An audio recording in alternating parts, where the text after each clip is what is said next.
हाँ जी, नमस्कार। एक बार फिर से बहुत बहुत स्वागत है परिपूर्णता क्लासेस की एक और नई कक्षा में। आज की इस कक्षा में अपन वही कंटिन्यू कर रहे हैं, आधुनिक भारत का इतिहास। इसमें अपन प्रमुख व्यक्तित्व के आधार पर भारत का इतिहास, जो आधुनिक इतिहास है, वो पढ़ रहे थे। और पिछली कक्षा में अपन ने केशव चंद्र सेन के बारे में पढ़ा था। इस कक्षा में अपन देखते हैं ईश्वर चंद्र विद्यासागर के बारे में पढ़ते हैं। 1820 में इनका जन्म होता है। ईश्वर चंद्र विद्यासागर का जन्म कब होता है? इनका जन्म होता है आपके 1820 में। ये आपके प्रमुख रूप से सामाजिक और आर्थिक सुधारों के आंदोलन के अंतर्गत व्यक्तित्व रहे, और इनके माध्यम से ही हम सामाजिक और आर्थिक सुधार जो आंदोलन हुए उनको बेहतर तरीके से समझ सकते हैं। 1820 में ईश्वर चंद्र विद्यासागर जी का जन्म होता है बंगाल में, जो कि एक ब्राह्मण परिवार में होता है। 1851 में संस्कृत कॉलेज के आचार्य बने। तो संस्कृत कॉलेज के आचार्य का बनते हैं? 1851 में बनते हैं। ब्राह्मणवादी कट्टरता के आलोचक थे। जो ये ब्राह्मणवादी कट्टरता है, इस कट्टरता के आलोचक थे। हालांकि खुद ब्राह्मण परिवार से थे, लेकिन इस कट्टरता के बिल्कुल भी ये पक्षधर नहीं थे। संस्कृत कॉलेज के आचार्य थे 1851 में। विधवा पुनर्विवाह अधिनियम 1856 पास करवाया था इन्होंने ही। विधवा विवाह के पुनर्विवाह के लिए बेहतरीन काम करने वाले व्यक्तियों में सर्वश्रेष्ठ नाम लिया जाएगा तो ईश्वर चंद्र विद्यासागर का लिया जाएगा। बाल विवाह का विरोध करते हैं। लड़कियों के लिए आपके 35 बालिका स्कूल खोले थे। तो लड़कियों के पुनरुत्थान के लिए, उनकी स्थिति को सुधार करने के लिए बेहतरीन काम करते हैं अपने ईश्वर चंद्र जी। महिलाओं की उच्च शिक्षा के लिए बैथून जो कॉलेज हैं, इसकी स्थापना करते हैं। तो किसकी? बैथून कॉलेज की स्थापना करते हैं। क्यों? क्योंकि ये चाहते थे उच्च शिक्षा मिले महिलाओं को, और एक लो लेवल की आपके निम्न स्तरीय शिक्षा लेकर ही वहाँ तक सीमित ना हो जाए, महिलाएं अपनी पूर्ण रूप से विकास कर पाए, अपने प्रगति के मार्ग पे आगे बढ़ पाए, सफलता प्राप्त कर सके, और महिलाएं भी इस समाज का अभिन्न अंग बन सके और अपना जो सहयोग है, अपना जो टैलेंट है वो प्रदर्शित कर सके। अपने आप के एक स्तर को ऊंचा करने के लिए उन्हें अवसर मिलना चाहिए। इसके लिए आपके ईश्वर चंद्र जी विद्यासागर जी ने बहुत काम किया। इन्होंने 35 स्कूलें, हमने बात करी आपकी बालिका के लिए स्कूल इतने सारे खोल रहे थे। और विधवा पुनर्विवाह अधिनियम 1856 में इन्होंने पास करवाया था। बाल विवाह का इन्होंने विरोध किया था। महत्वपूर्ण बिंदुओं के बारे में बात करें तो विधवा विवाह पुनर्विवाह अभियान चलाया था। तो विधवा का पुनर्विवाह होना चाहिए। अगर कोई बाई चांस विधवा होती है तो उसका पुनर्विवाह होना चाहिए। पहले के ज़माने में पुनर्विवाह को सामाजिक कुरीति मानी जाती थी कि पुनर्विवाह नहीं होना चाहिए। हालांकि आज उन जैसे लोगों ने अगर प्रयास किया, इस कारण से वर्तमान स्थिति ठेठ विपरीत आकर खड़ी हो गई है। और विधवा पुनर्विवाह अधिनियम 1856 महत्वपूर्ण योगदान है। तो पूछ सकते हैं विधवा पुनर्विवाह अधिनियम 1856 में महत्वपूर्ण योगदान देने वाले व्यक्ति कौन थे? तो ईश्वर चंद्र विद्यासागर थे। गैर ब्राह्मण विद्यार्थियों के लिए संस्कृत कॉलेज की स्थापना करते हैं। ये हालांकि खुद ब्राह्मण थे, लेकिन कट्टर ब्राह्मण पंथियों के क्या थे? विरोधी थे। गैर ब्राह्मण जो विद्यार्थी थे उनके लिए भी संस्कृत कॉलेज की स्थापना करते हैं। समाचार पत्र के बारे में बात करें तो सोम प्रकाश वर्नाकुलर प्रेस एक्ट के तहत प्रतिबंधित पहला समाचार पत्र था। वर्नाकुलर प्रेस एक्ट आपको पता आया था, और इस पर बहुत सारी प्रतिबंधित आपके लगाए गए थे समाचार पत्रों पर, ताकि उन पर रोक लगाई जाए और अंग्रेजों के खिलाफ किसी भी प्रकार की न्यूज़ ना आई। वर्तमान में हम स्थिति देख रहे हैं ना, किस प्रकार की मीडिया को काबू किया जाता है, उसी प्रकार से उस जमाने का यही ऐसा ही एक एक्ट था।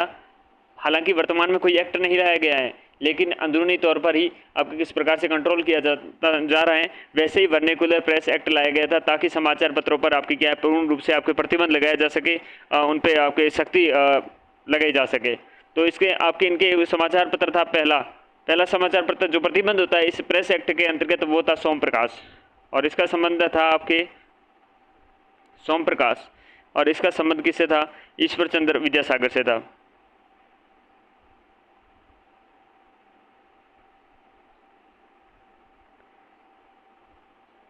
हेनरी लुई विवियन डेरोजियो को आधुनिक भारत का प्रथम राष्ट्रवादी कवि भी कहते हैं। ठीक है, तो ये विद्यासागर जी के बारे में हमने तमाम बातें देखी। उनके बाद हम बात करते हैं हेनरी लुई आपके डिरोजियो के बारे में। डिरोजियो को आधुनिक भारत का प्रथम राष्ट्रवादी कवि कहते हैं। तो आधुनिक भारत के विशेष रूप से बात करते हैं। भारत का जो आधुनिक भारत है, इसका प्रथम राष्ट्रवादी कवि कौन है? तो आपके डिरोजियो हैं। इनका जन्म 1809 में होता है। और मृत्यु बहुत ही कम आयु में हो जाती है 1831 में। यंग बंगाल आंदोलन का प्रमुख आपके पत्र बंगाल इंस्पेक्टर था और दूसरे संपादक आपके डिरोजिया थे। तो यंग बंगाल आंदोलन का आपके मुख्य पत्र बंगाल स्पेक्टेटर था और इसके संपादक कौन थे? डिरोजियो थे। तो इसके संपादन का काम करते हैं आपके कौन है? डिरोजियो। डिरोजियो के पिता पुर्तगाली तथा माँ भारतीय थी और डिरोजियो 1826 ईस्वी में कलकत्ता में आए और कलकत्ता के हिंदू कॉलेज में इतिहास के शिक्षक के रूप में कार्य किया। तो कलकत्ता कब आते हैं? 1826 में आते हैं और कलकत्ता में आकर कलकत्ता के हिंदू कॉलेज में इतिहास के आपके शिक्षक के रूप में कार्य करते हैं। ये डिरोजियो महिला सशक्तिकरण के समर्थक थे। बालिका शिक्षा पर ये बल दिया इन्होंने। सुरेंद्रनाथ जो बनर्जी डिरोजियो को बंगाल में आधुनिक सभ्यता का अग्रदूत कहा था। सुरेंद्रनाथ बनर्जी ने डिरोजियो को क्या कहा कि बंगाल में आधुनिक सभ्यता है, इस आधुनिक सभ्यता का अग्रदूत है। 1831 में डिरोजियो की हेजे से मात्र 22 वर्ष की आयु में मृत्यु हो जाती है। तो 22 वर्ष की आयु में इतनी सारी अचीवमेंट्स कौन प्राप्त करते हैं? डिरोजियो प्राप्त करते हैं। और सुरेंद्रनाथ बनर्जी जैसे आपके नरमदली नेता इनके बारे में आपके ऐसी बात कहते हैं कि ये बंगाल में आधुनिक सभ्यता के अग्रदूत कहे इन्हें। डिरोजियो की तुलना सत्य का अनुसरण करने के कारण सुकरात से की जाती है। इन्होंने सत्य का अनुसरण किया था। आपको पता था सुकरात सत्य के लिए मर मिटने के लिए तैयार थे लेकिन झुकना पसंद नहीं करते थे। वैसे ही डिरोजियो की तुलना सत्य का अनुसरण करने के कारण सुकरात से की जाती हैं। अगले हैं तीसरे हमारे प्रमुख व्यक्ति इसकी कक्षा के, वो है हमारे स्वामी दयानंद सरस्वती। 1824 में इनका जन्म होता है और 1883 में मृत्यु होती है। मृत्यु का संबंध इनका जोधपुर से था। देखिए का पूरी कहानी सुनते हैं। टंकारा गांव है और मोरवी गुजरात को 1824 ईस्वी में इनका जन्म होता है। तो गुजरात के प्रमुख रूप से ये रहने वाले थे। गुजरात में इनका जन्म होता है। स्वामी दयानंद सरस्वती का बचपन का नाम था मूल शंकर। क्या नाम था बचपन का नाम? मूल शंकर था। मूल शंकर आपके दयानंद सरस्वती के बचपन का नाम था। दयानंद ने 14 वर्ष की आयु में गृह त्याग दिया था। मात्र 14 वर्ष की आयु में जब हम समझना तक आपके प्रारंभ करते हैं, समझ थोड़ी थोड़ी हमारी विकसित होती है, उस समय तो इन्होंने गृह त्याग दिया था। इस कारण से ही इनकी महानता, इनके कार्य आगे चलकर कुछ तो श्रेष्ठ, कुछ तो अलग लोगों से बुद्धि थी इनकी, तभी तो मात्र 14 साल की उम्र में गृह त्याग करे हैं। गुरु इनके थे स्वामी पूर्णानंद आपके विरजानंद और बाद में गुरु विरजानंद ने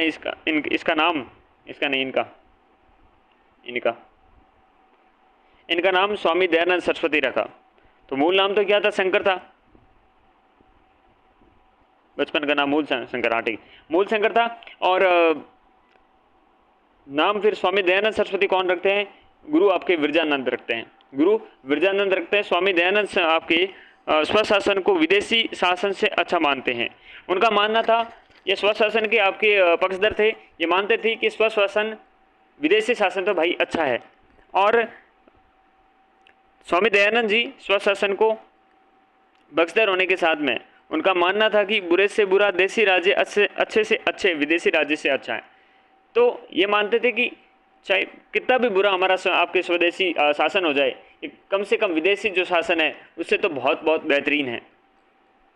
स्वामी दयानंद सरस्वती में हिंदू धर्म में फैली बुराइयों का विरोध किया। जो मैं नहीं होगा, दयानंद सरस्वती ने आपके हिंदू धर्म में जो फैली बुराइयां थी, इन बुराइयों का विरोध किया और उनमें सुधार करने के बेहतरीन प्रयास किए थे इन्होंने। 1864 ईस्वी में स्वामी जी ने आपके सार्वजनिक उपदेश देना प्रारंभ कर दिया था। तो पूछे उपदेश देना प्रारंभ कब किया? तो 1864 में किया था। बंगाल के समाज सुधारक केशव चंद्र सेन के परामर्श पर उन्होंने अपने विचारों को संस्कृत के स्थान पर हिंदी में व्यक्त करना प्रारंभ किया। तो पहले वह संस्कृत में आपके विचार प्रस्तुत करते थे, लेकिन बंगाल के समाज सुधारक हुए केशव चंद्र सेन, जो हम बात कर चुके हैं केशव चंद्र सेन के बारे में। तो इन्होंने कहा यार संस्कृत में आज वो जमाना नहीं है। माना कि तुम वेदों की तरफ वेदों की और पुरानी बातें अब उजागर करना चाहते हो, हमारी संस्कृति से हमें वापस लौटाना चाहते हो, संस्कृति से जोड़ना चाहते हो, बुराइयों को ख़त्म करना चाहते हो, लेकिन ऐसी लैंग्वेज का कम से कम कम्युनिकेशन तो ऐसी बिठाओ कि लोगों को समझ में आए। The communication is must. तो कम्युनिकेशन कब होगा अच्छे से? कम्युनिकेशन तब होगा जब आप लैंग्वेज ऐसी यूज़ करोगे जब क्या है, लोगों को, बहुत सारे लोगों को समझ में आए। तो केशव चंद्र सेन के कहने पर दयानंद सरस्वती संस्कृत की जगह इस्तेमाल करते हैं क्या? हिंदी इस्तेमाल करने लगते हैं। दयानंद सरस्वती को कर्म आधारित वर्ण व्यवस्था का समर्थन करते हैं। तो एक वर्ण व्यवस्था किस प्रकार से आधारित थी? वर्ण व्यवस्था आधारित पर मतलब अब काम किस पर होगा? जाति पर आधारित होगा। ये चलता आ रहा था, लेकिन दयानंद सरस्वती कहते हैं जो ये वर्ण व्यवस्था है, ये वर्ण व्यवस्था क्या होनी चाहिए? कर्म पर आधारित होनी चाहिए, ना कि जाति पर। जाति के द्वारा आप वर्ण के द्वारा, वर्ण के आधार पर काम नहीं बांटेंगे, काम के आधार पर वर्ण होना चाहिए। वेदों की ओर लौटो, हाँ देखिएगा, वेदों की ओर लौटो इनका प्रमुख नारा था। तो पूछ सकते हैं वेदों की ओर लौटो किसने कहा था? क्या दयानंद सरस्वती ने कहा था? क्या विवेकानंद जी ने कहा था? तो आपके दयानंद सरस्वती जी ने कहा था कि वेदों की ओर लौटो। प्राचीन कुरीतियों का विरोध दयानंद सरस्वती ने किया, वेदों की ओर लौटने को कहा। अपनी प्राचीन मूलभूत जो संस्कृतियाँ थी, इस संस्कृतियों की तरफ आपके लौटने की बात कहते हैं, लेकिन ये बात बिल्कुल नहीं कहते हैं कि अंधाधुंध क्रूरतियों का आप समर्थन करो, ऐसी बात बिल्कुल नहीं करते। क्रूरतियों का ये विरोध करते हैं, क्योंकि पढ़े लिखे इंसान का यही तो पहचान होती है, तभी तो आज हम पढ़ रहे हैं। अगर ये क्रूरतियों का समर्थन करते तो हम बिल्कुल भी ये थोड़ी पढ़ते कि दयानंद सरस्वती ने कहा था क्रूरतियों पर टिके रहो, जैसे भी है हमारी है, ऐसी बात बिल्कुल नहीं करते। उन्होंने सर्वप्रथम स्वधर्म, स्वदेश और स्वभाषा शब्दों का प्रयोग किया। तो इनका स्व मतलब चाहे कुछ भी हो, चाहे खुद का देश हो, चाहे खुद का धर्म हो, चाहे कुछ की खुद की मतलब स्व की भाषा हो, इनसे बहुत प्रेम था, बहुत लगाव था कि कैसा भी हो अपना राज्य होना चाहिए, अपना शासन होना चाहिए, भले ही कितना का कितना बुरा हो, लेकिन एक विदेशी शासन से बहुत बेहतरीन होगा। 1874 में स्वामी दयानंद सरस्वती ने सत्यार्थ प्रकाश की हिंदी भाषा में उदयपुर में रहते हुए रचना करी। तो सत्यार्थ प्रकाश की रचना, पहली बात तो सत्यार्थ प्रकाश किसकी रचना है? तो सत्यार्थ प्रकाश आपके दयानंद सरस्वती जी की रचना है। अब बात आती है कि कब की है? तो 1874 की है। अब बात आती है कि कहाँ पर इन्होंने ये रचना करी थी? ये रचना करते हैं आपके उदयपुर में, ये रचना करते हैं। अब बात आती है कि भाषा कौन सी है? तो भाषा इसकी हिंदी है। तो सत्यार्थ प्रकाश दयानंद सरस्वती के द्वारा लिखित 1874 में उदयपुर में हिंदी भाषा की रचना है। दयानंद सरस्वती ने 10 अप्रैल 1875 में बम्बई में आपके आर्य समाज की स्थापना करते हैं। तो 1829 में आपके कौन से ब्रह्म समाज की स्थापना कौन कर रहे थे? राजा राम मोहन राय। वहीं अगर 10 अप्रैल 1875 में बम्बई में आर्य समाज की स्थापना कौन करता है? दयानंद सरस्वती करते हैं। तो डेट इंपॉर्टेंट है कि 10 अप्रैल 1875 में। लोकेशन कहाँ पर? लोकेशन है बम्बई, वर्तमान मुंबई, पहले का बम्बई। बम्बई में आपके आर्य समाज की स्थापना करते हैं। आर्य गुरुकुल वह आपके डीएवी स्कूल का संबंध आर्य समाज से है। तो आर्य गुरुकुल और डीएवी स्कूल का संबंध आर्य समाज से है। स्वामी दयानंद सरस्वती ने 1883 में उदयपुर में आपके परोपकारिणी सभा की स्थापना करते हैं। तो सबसे पहले बात, परोपकारिणी सभा की स्थापना कौन करते हैं? तो परोपकारिणी सभा की स्थापना करते हैं दयानंद सरस्वती। दूसरी बात कब करते हैं? तो 1883 में। ये वही साल है जिस साल आपके दयानंद सरस्वती जी की मृत्यु हो जाती है, और मृत्यु अजमेर में होती है। और विषपान कहाँ करवाया जाता है? जोधपुर में करवाया जाता है, नन्ही जान के द्वारा। दयानंद सरस्वती आपके 19वीं शताब्दी का उत्तरी भारत का आपके हिंदू लूथर कहा जाता है। तो ये इंपॉर्टेंट फैक्ट है कि हिंदू लूथर कहा जाता है और 19वीं शताब्दी का उत्तरी भारत का हिंदू लूथर कहा जाता है। बात आती है कि 19वीं शताब्दी में उत्तरी भारत का हिंदू लूथर किसे कहा जाता है? तो दयानंद सरस्वती को कहा जाता है। तो क्या है? हिंदू लूथर है दयानंद सरस्वती। नेक्स्ट 1883 में अजमेर में दयानंद सरस्वती का निधन हो जाता है। ठीक है ना, ये कहानी मैंने बता दी कैसे होता है। शुद्धि आंदोलन के बारे में बात करते हैं। आर्य समाज की हमने बात करी कि आर्य समाज की स्थापना कब हो रही है। आर्य समाज की स्थापना हम 10 अप्रैल 1875 में मुंबई में देख रहे हैं। अब हम शुद्धि आंदोलन के बारे में बात करते हैं। हिंदू धर्म के वे लोग जो इस्लाम या ईसाई धर्म का ग्रहण कर चुके थे, उन्हें पुनः हिंदू धर्म में लाने के लिए दयानंद सरस्वती ने जो आंदोलन चलाया वो शुद्धि आंदोलन था। शुद्धि किस चीज़ की होगी? जो अशुद्धि होगी। और अशुद्धि कैसे होगी? अशुद्धि ऐसे होगी, कोई अपना धर्म छोड़कर ईसाई हो गया हो, चाहे इस्लाम धर्म आपके अपना लिया हो, तो उसके लिए दयानंद सरस्वती जी क्या करें कि कम से कम यार उनको वापस तो लेके आया जाए। अब जो गए हैं उनको वापस लाने का काम करेंगे तो ही हमारा धर्म है थोड़ा आपके सुदृढ़ होगा। तो उसके लिए एक मार्ग प्रशस्त करते हैं, और ये था शुद्धि आंदोलन। शुद्धि आंदोलन के माध्यम से इस्लाम और ईसाई धर्म को अपनाने वाले हिंदू धर्म के व्यक्तियों को पुनः अपने हिंदू धर्म में लाने के लिए आपके आंदोलन किया गया था, जिसका नाम था शुद्धि आंदोलन। और शुद्धि आंदोलन का संबंध किससे था? दयानंद सरस्वती जी से था। इस कारण अंग्रेजों ने उन पर सांप्रदायिकता फैलाने का आरोप लगाया कि सांप्रदायिकता फैला रहे हैं, यानी कि धर्मों के बीच में वैमनस्य स्थापित कर रहे हैं, धर्म में धर्मांतरण करने का काम कर रहे हैं। ये सारे आरोप किसकी तरफ से लगाए गए? आपके अंग्रेजों की तरफ से लगाए गए। और ये ऑब्वियसली था, ये और ऑब्वियस रीज़न था कि उनकी तरफ से ये सांप्रदायिकता का आपके फैलाने का आरोप लगाया जाए, क्योंकि इस्लाम धर्म पे भी ये चोट कर रहे थे। उस समय ये सर्वसर्व फैक्ट है कि ईसाई मशीनरियों ने बहुत सारे हिंदू धर्म के व्यक्तियों को आपके ईसाई मशीनरी में ईसाई में कन्वर्ट किया था। ठीक है, तो वापस ईसाइयों से हिंदू धर्म में कन्वर्ट कर रहे थे, यानी कि उनकी मेहनत पे तो पानी फेर रहे थे। तो अंग्रेजों के द्वारा ये आरोप लगाना कोई बहुत बड़ी तोप नहीं था। हिंदू समाज में फैले अंधविश्वास, पाखंड, तंत्र मंत्र, जादू टोना आदि प्रचलित थे। अतः इनके विरोध में 1863 में पाखंड खंडित पताका की स्थापना करते हैं। तो हिंदू धर्म में जो हम बात कर रहे थे कि ये कुरीतियों का विरोध करते हैं, हिंदू धर्म में जो पाखंड फैला हुआ है उसका आपके समाधान करना चाहते हैं, तो उसके लिए कुछ आपके कदम उठाने पड़ेंगे। तो इसके लिए 1863 में ये कदम उठाते हैं। हिंदू समाज में फैले हुए अंधविश्वास और पाखंड, तंत्र मंत्र, जादू टोना आदि को प्रचलित थे, उन्हें के विरोध में 1863 में क्या करते हैं? पाखंड खंडित पताका, यानी कि पाखंड को खंडित करो ऐसी पताका लहराओ। ठीक है ना, तो पाखंड खंडित पताका की स्थापना करते हैं। आर्य समाज ने 1882 में गायों की रक्षा हेतु गो रक्षिणी सभा की स्थापना करी। तो गायों की भी रक्षा हिंदू धर्म का मूल तत्व है। गो रक्षा, गो धर्म, गौ हमारी माता, तो इसके लिए भी क्या धर्म है? दयानंद सरस्वती काम नहीं करेंगे? तो ये ऑब्वियसली बात है कि दयानंद सरस्वती इसके लिए भी काम करेंगे। तो 1882 में स्थापित करते हैं गो रक्षिणी सभा। गो रक्षिणी सभा की स्थापना 1882 में करते हैं। 1863 में आपके पाखंड खंडित पताका है। 10 अप्रैल 1875 में क्या करते हैं? आर्य समाज की स्थापना बंबई में करते हैं। शुद्धि आंदोलन किसके द्वारा चलाया गया? शुद्धि आंदोलन आपके दयानंद सरस्वती जी के द्वारा चलाया गया। नई संकल्पनाएं, ब्रिटिश शासन के खिलाफ और स्वराज्य की स्थापना के लिए भारत में स्वराज्य की अवधारणा प्रस्तुत करने वाले पहले समाज सुधारक थे। बहुत सारे समाज सुधारक हुए, लेकिन अब तक कोई भी ऐसा समाज सुधारक नहीं हुआ जिन्होंने क्या है, ब्रिटिश शासन के खिलाफ एवं स्वराज्य की स्थापना के लिए भारत में स्वराज्य की अवधारणा प्रस्तुत की हो। लेकिन पहले ये व्यक्ति हुए जिन्होंने एक अवधारणाएं प्रस्तुत करने वाले काम करते हैं। इन्होंने विधवा पुनर्विवाह और अंतरजातीय विवाह का समर्थन किया।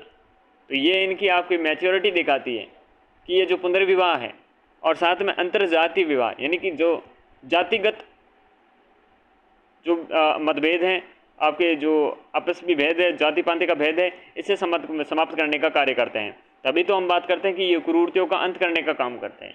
तो इनकी कथनी और करनी में बिल्कुल फर्क नहीं है, ये दोनों काम एक साथ में करने की कोशिश कर रहे हैं। बात करते हैं आर्य समाज की, जिसकी स्थापना 1875 में हो रही है, 10 अप्रैल को हो रही है। और कहाँ पर हो रही है? बम्बई के में हो रही है और दयानंद सरस्वती जी के द्वारा हो रही है। अपने विचार थे, इन विचारों को धरातल पर स्थापित करने के लिए इन्होंने एक समाज की स्थापना करते हैं और आर्य समाज के मुख्यालयों का क्रम देखते हैं। तो 1875 में बम्बई में अपना पहला मुख्यालय स्थापित करते हैं, दूसरा 1877 में लाहौर में स्थापित करते हैं, तीसरा दिल्ली में करते हैं 1878 में, एंड फोर्थ 1881 में अजमेर में स्थापित करते हैं। और अंतिम समय इनका अजमेर में बीता और अजमेर में ही ऑब्वियसली बात है लास्ट में केंद्र वहीं मुख्यालय स्थापित करेंगे। तो आपसे पूछिए तो पहला कहाँ पर था? बम्बई में था, दूसरा 1877 में लाहौर में था, फिर 1878 में दिल्ली और अंतिम 1881 में अजमेर में था। आर्य समाज का प्रमुख आपके केंद्र उत्तर भारत था, जिसमें उत्तर भारत का ब्रिटिश शासित क्षेत्र और रियासत दोनों शामिल थे। तो इसमें ब्रिटिश शासित क्षेत्र भी था और साथ में जो रियासत थे उन दोनों में शामिल था। इसे क्रम में आपके पंजाब, गुजरात, बम्बई प्रेसिडेंसी, दिल्ली, यूपी की कई रियासतें शामिल थी। तो पंजाब, गुजरात, बम्बई प्रेसिडेंसी, दिल्ली, यूपी के कई आपके रियासतें शामिल थी। राजस्थान में सबसे पहले 1865 में करौली में आए थे। तो इम्पोर्टेंट फैक्ट बनता है कि राजस्थान में दयानंद सरस्वती कब प्रवेश करते हैं और कहाँ प्रवेश करते हैं? तो 1865 में करौली में प्रवेश करते हैं, राजस्थान में फर्स्ट टाइम। इसके बाद वे अजमेर जाते हैं, फिर चित्तौड़गढ़ जाते हैं, उदयपुर में जाते हैं और उदयपुर में कई चीज़ें आपके लिखते भी हैं, प्रकाशित भी करते हैं। फिर जोधपुर जैसे स्थानों की यात्रा करते हैं और जोधपुर जैसे स्थानों की यात्रा करी, यही जिंदगी में गलती रही थी, काश ये जोधपुर की यात्रा नहीं करते। स्वामी दयानंद सरस्वती से जुड़े अन्य महत्वपूर्ण आपके पहलू हैं। आर्य समाज का मुख्य उद्देश्य वैदिक धर्म को आपके शुद्ध रूप से स्थापित करना था। जो वैदिक धर्म है उसको शुद्ध रूप से आपके क्या है स्थापित करना, ये मुख्य उद्देश्य था क्या दयानंद सरस्वती की आपके आर्य समाज का। वेद सच्चे हैं एवं सभी ग्रंथों से हटकर है एवं दुनिया का हर ज्ञान इसमें उपलब्ध है। ये बात ये कहते हैं कि वेद है ना, ये वेद सच्चे हैं, सभी ग्रंथों से हटकर हैं, दुनिया का हर ज्ञान इसमें समाहित है। स्वामी दयानंद सरस्वती ने पुराणों की आलोचना करते हैं। ये क्या है, पुराणों की तो करते हैं आलोचना। पुरोहितवाद, ब्राह्मणवाद, जातिवाद, हिंदू आपके हिंदूवादी कट्टरता, अस्पृश्यता, मूर्ति पूजा, ठीक है ना, इनका करते हैं आलोचना। तो इनकी आलोचना करते हैं। ईश्वर निराकार है इसलिए वह मूर्ति पूजा का विरोध करते हैं। तो ये निराकार ईश्वर का आप समर्थक थे, यानी कि जो निराकार ईश्वर का होता है तो वो आकार को नहीं मानता, यानी कि वो मूर्ति पूजा नहीं करेगा। दैट्स इज ऑब्वियसली बात है। स्वामी दयानंद सरस्वती के बाद दो शाखा आई। एक थी हंसराज व आपके लाला लाजपत राय ने लाहौर में एंग्लो वैदिक स्कूल की स्थापना की। तो हंसराज व लाला लाजपत राय ने लाहौर में एंग्लो वैदिक स्कूल की स्थापना की। 1889 में इन्होंने लाहौर में दयानंद एंग्लो वैदिक कॉलेज की स्थापना करी। तो हंसराज व लाला लाजपत राय ने लाहौर में एंग्लो वैदिक स्कूल की स्थापना करते हैं। 1889 में उन्होंने लाहौर में दयानंद एंग्लो वैदिक कॉलेज की स्थापना करते हैं। स्वामी आपके सरदारनाथ द्वारा 1902 में हरिद्वार था, इस हरिद्वार में गुरुकुल कांगड़ी की स्थापना करते हैं। तो गुरुकुल कांगड़ी की स्थापना कब होती है? 1902 में होती है। कहाँ होती है? हरिद्वार में होती है। किसके द्वारा होती है? तो स्वामी सरदानंद के द्वारा होती है।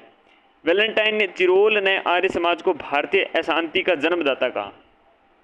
ऑब्वियसली बात है, कोई सही होगा और ये सी बात कहेगा कि भारतीय अशांति का जन्मदाता आर्य समाज को कहेगा, और ये था वैलेंटाइन चिरोल। वैलेंटाइन चिरोल कहता है आर्य समाज है ना, ये भारतीय अशांति का जन्मदाता है, इसी के कारण भारत में अशांति आई है। ये प्रथम भारतीय थे जिन्होंने कहा कि भारत भारतवासियों के लिए है। कोई व्यक्ति आता है वो कहता है एशिया एशियावासियों के लिए है, और ये आते हैं ये कहते हैं भारत भारतवासियों के लिए है। जो भारत का है वो भारत के लिए होगा। एनी बेसेंट के द्वारा दयानंद सरस्वती ने 4 स्व की अवधारणा दी। एक था स्वराज्य, एक था स्वधर्म, एक था स्वदेशी, एक था स्वभाषा। तो स्वराज्य, स्वधर्म, स्वदेशी, स्वभाषा की बातें करता है, यानी कि 4 स्व के बारे में बात करते हैं। दयानंद सरस्वती राष्ट्रभाषा के रूप में हिंदी के समर्थक थे। दयानंद सरस्वती राष्ट्रभाषा के रूप में हिंदी के समर्थक थे। तिलक के अनुसार दयानंद स्वराज्य के सर्वप्रथम संदेशवाहक थे। तिलक के अनुसार दयानंद आपके क्या है? स्वराज्य के आपके सर्वप्रथम संदेशवाहक थे। तिलक खुद भी स्वराज्य की बात करते हैं। स्वामी दयानंद के द्वारा आपके प्रस्तुत पुस्तकें देखें तो 1874 में उदयपुर में लिखित सत्यार्थ प्रकाश जो हिंदी की है, दूसरी है पाखंड खंडन, तीसरी है वेद भाष्य भूमिका, चौथी है अद्वैत मत का खंडन, 5 है पंच महायज्ञ विधि, 6 है वल्लभाचार्य मत खंडन। तो इनके प्रमुख रूप से स्वामी दयानंद सरस्वती के द्वारा पुस्तकें लिखित हैं। एक सत्यार्थ प्रकाश जो हिंदी की है, पाखंड खंडन, फिर है वेद भाष्य भूमिका, अद्वैत मत का खंडन, पंच महायज्ञ विधि, वल्लभाचार्य मत खंडन, पंच महायज्ञ विधि, अद्वैत मत का खंडन, वेद भाष्य भूमिका, पाखंड खंडन, सत्यार्थ प्रकाश, ये सारी लिखित रचनाएं दयानंद सरस्वती की थी। नेक्स्ट हैं रामकृष्ण परमहंस, जिनका जन्म 1836 और मृत्यु 1886 में होती है। ये आपके स्वामी विवेकानंद जी के गुरु थे। इनका वास्तविक नाम था आपके गदाधर चट्टोपाध्याय। गदाधर चट्टोपाध्याय इनका वास्तविक नाम, किनका वास्तविक नाम? रामकृष्ण परमहंस का वास्तविक नाम था। रामकृष्ण परमहंस का वास्तविक नाम था गदाधर चट्टोपाध्याय। रामकृष्ण परमहंस कलकत्ता में दक्षिणेश्वर स्थित काली माता मंदिर के पुजारी थे। काली माता मंदिर के आपके जो दक्षिणेश्वर स्थित कलकत्ता में हैं उनके पुजारी थे। इन्होंने त्याग, ध्यान, भक्ति पर बल दिया। त्याग पर, ध्यान पर और भक्ति पर बल देने का काम करते हैं। मनुष्य की सेवा ही ईश्वर सेवा है, ऐसा इनका महत्वपूर्ण विचार था। शिष्य, महत्वपूर्ण शिष्य थे इनके स्वामी विवेकानंद जी। चलिए इनके बारे में बात करें उससे पहले देख लें कि रामकृष्ण परमहंस 1836 से 1886 तक जीवन काल था। ठीक है ना। चलिए बात करते हैं स्वामी विवेकानंद जी के बारे में। 1863 में जनवरी का महीना 12 तारीख, 12 जनवरी 1863 में कलकत्ता में स्वामी जी का जन्म होता है। पिता का नाम विश्वनाथ दत्त था, माता का नाम भुवनेश्वरी देवी था। इनके बचपन का नाम नरेंद्र नाथ था, ये हमने बचपन से पढ़े आ रहे हैं। 1881 ईस्वी में विवेकानंद के दक्षिणेश्वर में उनके गुरु रामकृष्ण परमहंस से भेंट हुई है। इन्होंने उनको ईश्वर की अनुभूति कराई। रामकृष्ण परमहंस ने 1881 में जब इस दक्षिणेश्वर में उनके गुरु हुए और इन्होंने इनको क्या है ईश्वर के आपके अनुभूति करवाते हैं। 1886 में रामकृष्ण की मृत्यु के बाद विवेकानंद ने संन्यास ग्रहण कर लिया। तो जबकि रामकृष्ण जी की मृत्यु हो गई, तब रामकृष्ण जी की मृत्यु के बाद 1886 में ये आपके संन्यास ग्रहण कर लेते हैं। जातिवाद, कर्मकांड, छुआछूत की आलोचना की, क्योंकि आपके महान व्यक्तित्व के धनी व्यक्ति थे और आधुनिक सोच के व्यक्ति थे। स्वामी विवेकानंद ने कहा कि जब तक देश में लाखों लोग भूखे और अज्ञानी हैं, मैं ऐसे प्रत्येक व्यक्ति को देशद्रोही समझूंगा जिन्होंने उनकी मेहनत की कमाई से शिक्षा ग्रहण की पर इनकी परवाह नहीं करी। इनकी मेहनत से, इनके खून पसीने से तो आपने शिक्षा ग्रहण कर ली, लेकिन आपने इनके बारे में नहीं सोचा। आपसे बड़ा कोई पापी नहीं होगा और आपसे बड़ा कोई देशद्रोही नहीं होगा। विवेकानंद जातिवाद, छुआछूत, विषमता को राष्ट्र की दुर्बलता का कारक मानते हैं कि राष्ट्र की दुर्बलता का कारक क्या हो सकता है। इसका कारक है जातिवाद, छुआछूत और विषमता। ये इन कारकों के कारण ही आज क्या है, देश, कोई राष्ट्र, कोई दुर्बल होगा। सुभाष चंद्र बोस ने स्वामी विवेकानंद को आधुनिक राष्ट्रीय आंदोलन का आध्यात्मिक पिता कहा। तो आधुनिक राष्ट्रीय आंदोलन का आध्यात्मिक पिता, आधुनिक राष्ट्रीय आंदोलन का आध्यात्मिक पिता किसे कहते हैं? तो स्वामी विवेकानंद जी को कहते हैं। ये किसने कहा था? ये सुभाष चंद्र जी बोस ने कहा था। स्वामी विवेकानंद की मुलाकात खेतड़ी महाराज अजीत सिंह से हुई थी। खेतड़ी महाराज के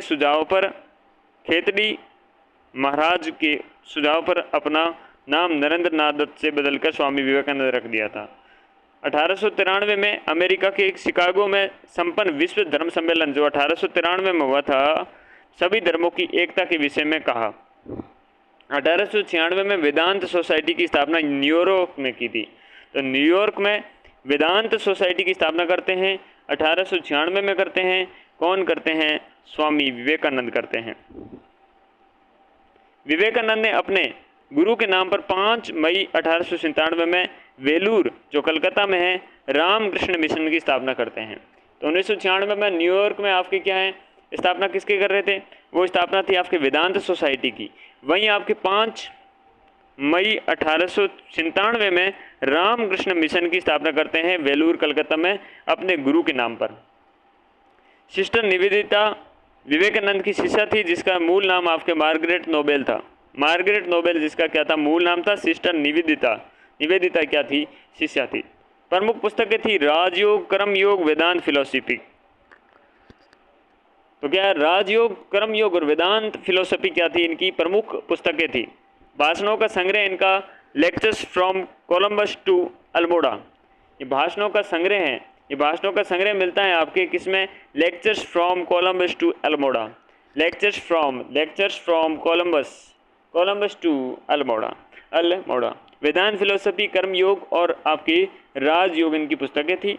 विश्व धर्म सम्मेलन 1900 में पेरिस में स्वामी ने क्या है, भाग लिया। पेरिस में होता है 1900 में क्या होता है? विश्व धर्म सम्मेलन होता है। तो 1893 में क्या होता? वो तो अमेरिका के शिकागो में विश्व धर्म सम्मेलन हुआ था। ठीक है ना। 1900 में पेरिस में भी स्वामी ने भाग लिया था। ओके, तमाम बातें थी विवेकानंद जी के बारे में। ओके, क्या रिवीजन की जाए उसकी बातें, जो बातें थी उनकी बातें थी, हमने उस चीज़ की अब क्या रिवीजन करने की ज़रूरत है? बिल्कुल भी नहीं है, क्योंकि वो तो हमारे कण कण में है। हर चीज़ें उनके बारे में बात कर चुके हैं। थियोसॉफिकल सोसाइटी के बारे में बात करते हैं। स्थापना होती है 1875 में, न्यूयॉर्क में होती है। तो क्वेश्चन इंपॉर्टेंट बनता है कि 1875 में न्यूयॉर्क मतलब यूएसए में पड़ता है। थियोसॉफिकल सोसाइटी में सोसाइटी की क्या होती है? स्थापना होती है। मैडम हेलेना पेट्रोवना आपकी ब्लावत्स्की तथा कर्नल हेनरी स्टली ओलकॉट द्वारा आपकी की जाती है स्थापना, किसकी? थियोसॉफिकल सोसाइटी की। उद्देश्य क्या था कि विश्व में प्राचीन धर्मों के पुनः शुद्ध रूप से आपकी स्थापित किया जा सके। तो विश्व के प्राचीन धर्मों की पुनः शुद्ध रूप स्थापित करने के लिए न्यूयॉर्क में 1875 में थियोसॉफिकल सोसाइटी की स्थापना की जाती है। भारत में 1882 में थियोसॉफिकल सोसाइटी का आपके मद्रास में, उडियार मद्रास में अंतर्राष्ट्रीय कार्यालय खोला जाता है। अंतर्राष्ट्रीय कार्यालय भारत में कब खोला जाता है? 1882 में, स्थापना के ठेठ 7 वर्ष के बाद में, और ये भी मद्रास में। 1889 में श्रीमती एनी बेसेंट इस सोसाइटी की सदस्य बनती हैं। तो एनी बेसेंट इसकी सदस्य बनती है 1889 में। 46 वर्ष की आयु में 1893 में ये भारत आई। भारत वो कब आते हैं? वो भारत आते हैं जब आपके कब है, न्यूयॉर्क जाते हैं हमारे विवेकानंद जी, तब ये आते हैं यहाँ पर 1893 में। 46 वर्ष की आयु में भारत आते हैं। एनी बेसेंट आयरलैंड की निवासी थी मूल रूप से। तो एनी बेसेंट आयरलैंड की निवासी थी मूल रूप से। 1907 में आपके ऑलकॉट की मृत्यु के बाद एनी बेसेंट थियोसॉफिकल सोसाइटी की अध्यक्ष बनी। तो ऑलकॉट की मृत्यु के बाद, जब ऑलकॉट की मृत्यु होगी उसके बाद एनी बेसेंट 1907 में आपके थियोसॉफिकल जो सोसाइटी है उसके अध्यक्ष बनती हैं एनी बेसेंट। बनारस में आपके सेंट्रल हिंदू कॉलेज की स्थापना करी। तो सेंट्रल हिंदू कॉलेज की स्थापना कौन करते हैं? आपके एनी बेसेंट करते हैं। और कब करते हैं? राइट इन कमेंट बिलो, ठीक है। और आगे चलकर बनारस हिंदू विश्वविद्यालय बना। तो सेंट्रल हिंदू कॉलेज था जो बनारस में स्थापित होता है, आगे चलकर यही बनारस हिंदू विश्वविद्यालय बनता है।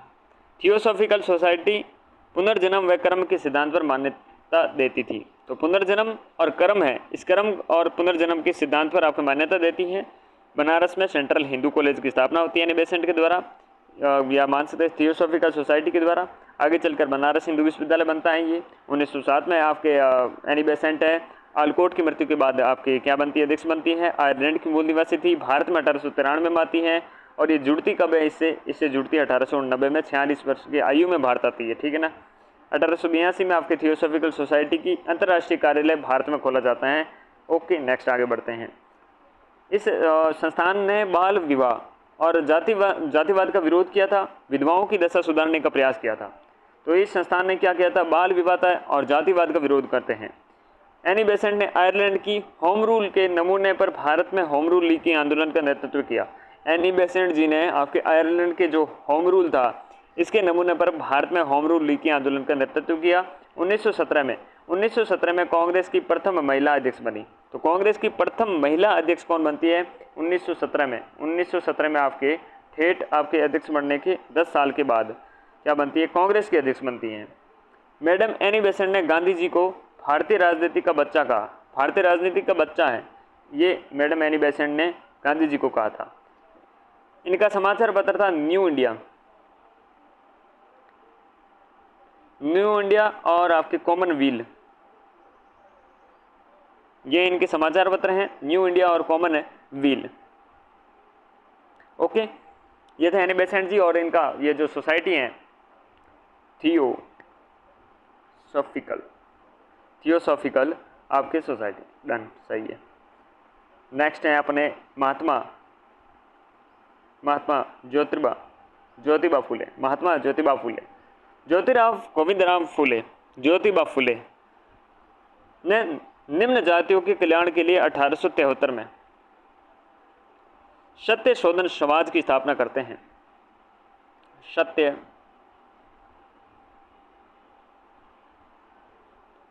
सत्य शोधन समाज। सबसे पहली बात, सत्य शोधन समाज की स्थापना कब होती है? 1873 में होती है। सत्य शोधन समाज की स्थापना कौन करता है? ज्योतिबा फुले करते हैं। क्यों करते हैं? निम्न जातियों के कल्याण के लिए। प्रथम भारतीय संगठन था जिसने अस्पृश्यता वर्ग के लिए स्कूल खुलवाए, नारी शिक्षा के लिए पूना में एक कन्या विद्यालय खोला। ये कौन था? भारतीय प्रथम संगठन था जिसने अस्पृश्य वर्ग के लिए स्कूल खुलवाई, नारी शिक्षा के लिए पूना में एक आपकी क्या है कन्या विद्यालय खोला। ज्योतिबा फुले ने अपनी पुस्तक थी गुलामगिरी में निम्न जातियों की पाखंडी ब्राह्मणों और उनके अवसरवादी धर्म ग्रंथों को से सुरक्षा दिलाने की आवश्यकता पर जोर दिया। अपने भाई ज्योतिबा फुले ने अपनी पुस्तक थी गुलामगिरी,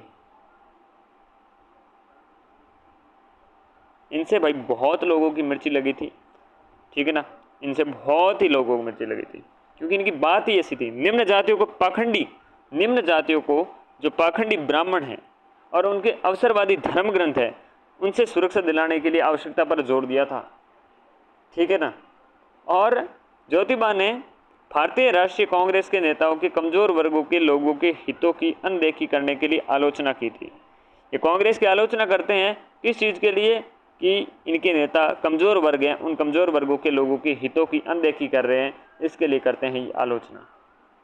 ये थे हमारे ज्योतिबा फुले, ये थी थियोसॉफिकल सोसाइटी, ये थे हमारे विवेकानंद जी, ये थे दयानंद सरस्वती जी, और हमारे रामकृष्ण परमहंस, और महत्वपूर्ण ईश्वर चंद्र विद्यासागर जी। इनके बारे में अपने इस कक्षा में बहुत ही अच्छे से विस्तृत बातें करी, जो हमारे एग्जाम के पॉइंट ऑफ व्यू से महत्वपूर्ण बन सकती थी, वो सारी चीज़ें हमने कवर करने की कोशिश करी।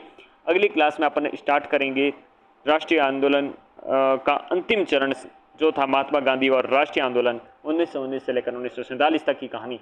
तो इस कक्षा में महज इतना ही, मिलते हैं अगली कक्षा में, तब तक के लिए नमस्कार।